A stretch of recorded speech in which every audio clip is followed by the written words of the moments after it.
Hello বন্ধু, আজকে আমি একটা নতুন রেসিপি বানাচ্ছি। দেখুন, এটা হলো সয়াবিন, আলু আর সব রকম মশলা দিয়ে এটাকে আমি তৈরি করেছি। মানে এটা ভিতরে পুর দেওয়ার জন্য। আর এই যে বড় মাপের পাঁপড় নিতে হবে, এটা আমি নিয়েছি। আর থালায় জলও নিতে হবে। পাঁপড়টা ভিজিয়ে তার ভিতরে এটা আমাকে করতে হবে। দেখুন, আমি পাঁপড়টা ভিজিয়ে নিচ্ছি।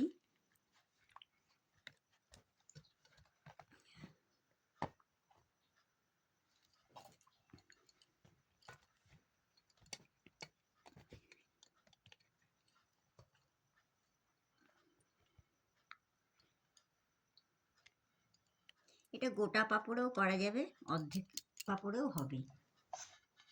আর যদি আপনারা কেউ ছোট পাঁপড়ে করতে চান, ছোট পাঁপড়েও হবে, ছোট ছোট হবে।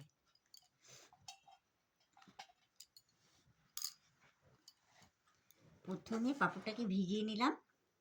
ভিজিয়ে নিয়ে যেটা পুর আমি বানিয়ে রেখেছিলাম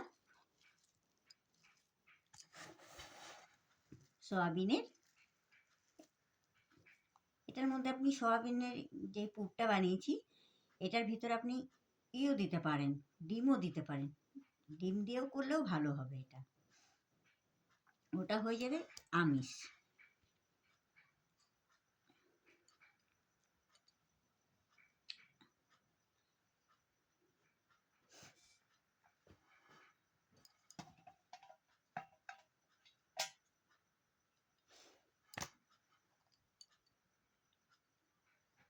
পাঁপড়টার ভিতরে এটাকে মাঝখানে রেখে রেখে এটাকে যেরকম আমরা পাটিসাপটা বানাই সেরকমভাবে এটাকে ভাঁজ করতে হবে। ভাঁজ করে এটাকে জল দিয়ে দিয়ে এটাকে আটকে দিতে হবে।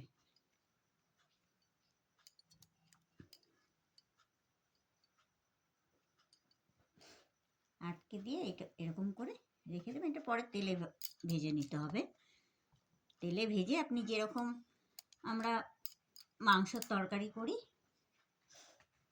ওই রকম ভাবে সব মশলা বানিয়ে পাঁপড়টাকে ভেজে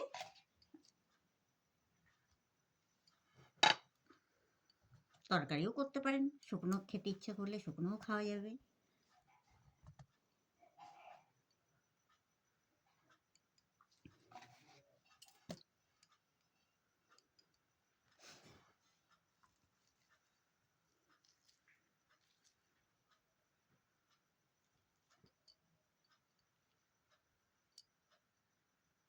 ভালো করে ভিজলে পরে কি নরম হলে একটু ভালো